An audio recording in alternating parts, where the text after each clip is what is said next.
Once again, welcome to my video blog, AjayTechTips. I am Ajay, you are welcome to the video. If thumbnail PUBG നിരോധിച്ചിട്ടില്ല. അപ്പോൾ എന്താ സംഭവം? അത് നമുക്ക് ഈ വീഡിയോയുടെ അവസാനമാകുമ്പോഴേക്കും നിങ്ങൾക്ക് കാണാം. പിന്നെ അതേപോലെ തന്നെ വേറൊരു ഇതാണ് മെസഞ്ചറിൽ വൻ മാറ്റം വന്നു. എന്താണ് ആ മാറ്റം? അതും ഈ വീഡിയോയുടെ അവസാനം വരെ കാണാം. നിങ്ങൾ സ്കിപ്പ് ചെയ്യരുത്. പിന്നെ ഈ വീഡിയോ മാക്സിമം ലൈക്ക് ചെയ്യുക, കമന്റ് ചെയ്യുക, ഷെയർ ചെയ്യുക. ചാനൽ സബ്സ്ക്രൈബ് ചെയ്യാത്തവർ ജസ്റ്റ് ഒന്ന് സബ്സ്ക്രൈബ് ചെയ്യുക. അപ്പോൾ നേരെ വീഡിയോയിലോട്ടെ. അപ്പോൾ പബ്ജി നിരോധിച്ചിട്ടില്ല എന്ന് പറഞ്ഞാൽ പബ്ജി രണ്ട് കമ്പനിയുടെയാണ്. സൗത്ത് കൊറിയ ഇറക്കിയ പബ്ജി ആയിരുന്നു ആദ്യമായിട്ടുള്ളതും ഒറിജിനൽ കമ്പനി. പബ്ജി കോർപ്പറേഷൻ എന്ന് പറഞ്ഞിട്ടുള്ള അത് സൗത്ത് കൊറിയ ബേസ്ഡ് ആണ്. അവരാണ് PCസിലേക്കുള്ള പബ്ജി ഗെയിംസ് നൽകിയത്. അത് സെയിം ഡിസൈൻ ആണ്, ഒക്കെയാണ്. അപ്പം മൊബൈലിലേക്ക് വേണ്ടിയിട്ട് വന്നപ്പം ചൈന എന്ത് ചെയ്തു വെച്ചാൽ ചൈനയിൽ ഒരു നിയമം വന്നിട്ടുണ്ട്. അതിന് മുമ്പത്തെ വീഡിയോയിൽ പറഞ്ഞിട്ടുണ്ട്.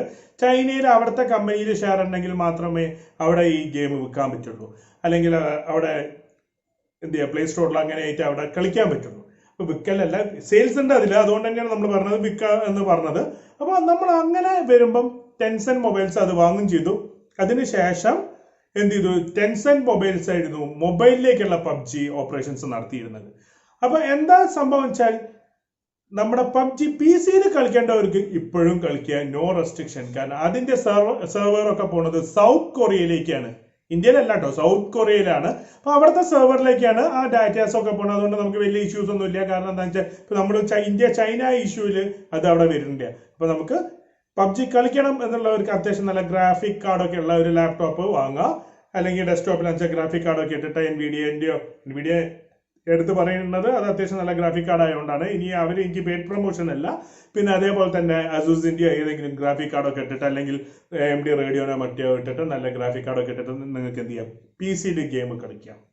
ഇപ്പൊ അൺബോക്സിംഗ് ഡ്യൂഡിന്റെ ഒക്കെ വീട്ടിലത്തെ PC കണ്ടിട്ടില്ലേ, അതേപോലെ തന്നെ അങ്ങനത്തെ PCയിൽ നിങ്ങൾ ഗെയിം കളിക്കുന്ന പബ്ജി കളിക്കുന്നതിന് നോ റെസ്ട്രിക്ഷൻ ആണ്. അതുകൊണ്ട് ഒരു ഇഷ്യൂ ഇല്ല. ബട്ട് നമ്മൾ മൊബൈലിൽ കളിക്കുന്ന ടെൻസൻ മൊബൈലിലാണ് ഇപ്പോൾ പ്ലേ സ്റ്റോറിൽ നിന്ന് പോയിട്ടുള്ളത്. പക്ഷെ അത് തിരിച്ച് വരും എന്നുള്ളൊരു റൂമേഴ്സ് ഉണ്ട്. കാരണം എന്താ വെച്ചാൽ പബ്ജി മൊബൈൽസ്, അതായത് കൊറിയൻ കമ്പനി ചൈനയായിട്ടുള്ള എഗ്രിമെന്റ് നിർത്തിയിട്ട് പകരം മെട്രോ ഗെയിംസ് എന്ന് പറഞ്ഞ കമ്പനിയായിട്ട് ടൈപ്പ് വരുന്നു എന്നുള്ള റൂമേഴ്സ് കേൾക്കുന്നുണ്ട്. അത് എത്രത്തോളം സക്സസ് ആണ്, സത്യമാണെന്നൊന്നും നമുക്ക് അറിയില്ല. പക്ഷെ അത് വന്നാൽ പിന്നെ വീണ്ടും ടെൻസൻ മൊബൈൽസിന് പോകാന്ന് വെച്ചാൽ ഇന്ത്യയിൽ അവരുടെ സെർവർ വരാണെങ്കിൽ എന്ത് ചെയ്യുക, ഗവൺമെന്റിന് ആ ബാൻ നീക്കേണ്ടവർ. അപ്പൊ പബ്ജി കളിക്കുന്നവർക്ക് ഒരു മൊബൈലിൽ കളിക്കുന്നവർക്ക് ഒരു പ്രതീക്ഷ അവിടെ വരുന്നുണ്ട്. ഓക്കെ, ഇനി നമ്മൾ അടുത്ത പറയാൻ പോകുന്നത് ഫേസ്ബുക്ക് മെസ്സഞ്ചറിൽ വൻ മാറ്റം വരാണ്.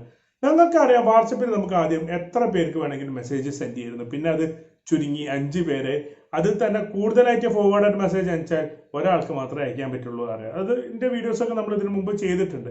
അതേപോലെ മെസ്സഞ്ചറിലും ഇനി ഫോർവേഡഡ് മെസ്സേജസ്, അതായത് വ്യാജ വാർത്തകൾ തടയാൻ വേണ്ടിയിട്ട് എന്താണ്, ഒരു 5 പേർക്ക് മാത്രമേ ഇനി ഫേസ്ബുക്ക് മെസ്സഞ്ചറിൽ ഒരു വാർത്ത അറ്റ് എ ടൈം ഷെയർ ചെയ്യാൻ പറ്റുള്ളൂ. വളരെ കഷ്ടമാണ്. കാരണം എന്താ, ഈ വ്യാജന്മാരാണ്. ഇന്നലത്തെ എൻ്റെ വീഡിയോ നിങ്ങൾ കണ്ടിട്ടുണ്ടാകും. കണ്ടില്ലെങ്കിൽ നിങ്ങൾ ജസ്റ്റ് ഒന്ന് ഐ ബട്ടണിൽ പോകുക, അല്ലെങ്കിൽ എൻ്റെ ചാനലിൽ നോക്കി ഇന്നലത്തെ വീഡിയോ കാണാം. കൊക്കോലയും മെൻഡോസും വെച്ചിട്ടുള്ള ഒരു ചലഞ്ച് പോലെ ഞാൻ ചെയ്തതാണ്. ഒരു കുഴപ്പമില്ല എന്ന് ഞാൻ ഇപ്പം ജീവനോടെ ഉണ്ട്, നിങ്ങൾക്ക് കണ്ടാൽ തന്നെ അറിയാം. യാതൊരു അസുഖവും ഇല്ല. അപ്പൊ അത് ക്യാൻസർ ആണ്, സൈനൈഡ് ആണെന്ന് പറഞ്ഞിട്ടായിരുന്നു. അത് ഷെയർ ചെയ്യാൻ കുറെ ആൾക്കാർ, നല്ല വീഡിയോസ് നമ്മൾ ചെയ്യണമെന്നും ആരും ഷെയർ ചെയ്യാനില്ല. ഇങ്ങനെ ഇത് കൊക്കോല, ഇത് അതേപോലെ തന്നെ മൊബൈലിന്റെ, പിന്നെ അതേപോലെ ചിക്കൻ എന്നാണ് നിപ്പ വരുന്നത്, ചിക്കൻ എന്നാണ് കൊറോണ വരുന്നത്, അങ്ങനെയുള്ള വ്യാജ വാർത്തകൾ സ്പ്രെഡ് ചെയ്യുന്നത്. അത് തടയാൻ വേണ്ടിയിട്ട് തന്നെയാണ് ഫേസ്ബുക്ക് ഗ്രൂപ്പ് ഇപ്പം മെസ്സഞ്ചറിൽ, ഇല്ലെങ്കിൽ മെസ്സഞ്ചറിൽ എനിക്കൊക്കെ വരും ഇങ്ങനെ ഓരോന്ന് പോപ്പപ്പ് ചെയ്ത് വരാറുണ്ട്. മെസ്സഞ്ചറിലും അറ്റ് എ ടൈം 5 പേർക്ക്. അപ്പൊ അത്ര മെനക്കെട്ട് ഫോർവേഡ് ചെയ്യേണ്ടവർ എന്ത് ചെയ്യും, ഫോർവേഡ് ചെയ്യും. പക്ഷെ ഇനി അതും ഇനി ചിലപ്പോൾ അത് 2 1 ചാൻസ് ഉണ്ട്. കാരണം ഇപ്പൊ വാട്സപ്പിൽ അങ്ങനെയാണ് വന്നിട്ടുള്ളത്. അപ്പൊ ഫേസ്ബുക്ക് മെസ്സഞ്ചർ അപ്ഡേറ്റ് ചെയ്തപ്പോൾ ഞാൻ അപ്ഡേറ്റ് ചെയ്ത് നോക്കിയപ്പോൾ എനിക്ക് എങ്ങനെയാണ് വന്നത്. ഇത് ട്യൂട്ടോറിയൽ ചെയ്യേണ്ട ആവശ്യമൊന്നും ഇല്ല. അതുകൊണ്ട് ഞാൻ ട്യൂട്ടോറിയൽ ചെയ്യുന്നത്. അതുകൊണ്ട് മാക്സിമം എൻ്റെ ഈ വീഡിയോ ഒന്ന് ഷെയർ ചെയ്യാം. ഇതൊക്കെ ഷെയർ ചെയ്യണം. ഇങ്ങനത്തെ ഇൻഫോർമേഷൻസ് നിങ്ങൾ മാക്സിമം ആളിലേക്ക് എത്തിക്കുക. വ്യാജ വാർത്തകൾ നിങ്ങൾ ദയവ് ചെയ്ത് തടയാതിരിക്കുക. എത്രയും പറഞ്ഞുകൊണ്ട് അതിനെതിരെയുള്ള ക്യാമ്പയിൻ എഴുതുന്നതാണ് ഞാൻ എൻ്റെ കൊക്കോല മെൻഡോസ് വീഡിയോ ചെയ്തത്. അത് നിങ്ങൾ കാണാത്തൊരു ജസ്റ്റ് ഒന്ന് കാണാം. ഇത്രയും പറഞ്ഞുകൊണ്ട് ഞാൻ എന്ത് ചെയ്യുന്നു, എൻ്റെ വീഡിയോ അവിടെ അവസാനിപ്പിക്കുന്നു.